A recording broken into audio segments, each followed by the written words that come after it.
leiden mehr in der Vorstellung als in der Realität. Seneca. Es ist nie zu spät, das zu sein, was man hätte sein können. George Eliot. Unser Leben ist das, was unsere Gedanken daraus machen. Marcus Aurelius. Denken ist schwer, deshalb urteilen die meisten Menschen. Carl Jung. Ein Narr wird an seiner Rede erkannt und ein Weiser an seinem Schweigen. Pythagoras. Wenn du der klügste Mensch im Raum bist, bist du im falschen Raum. Konfuzius. Und bevor ich dir das letzte Zitat gebe, den du unbedingt hören musst, kommentiere 100, wenn du bis hierhin geschaut hast.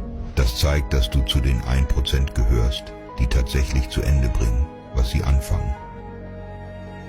Lao Tzu. Kümmere dich darum, was andere Leute denken, und du wirst für immer ihr Gefangener sein.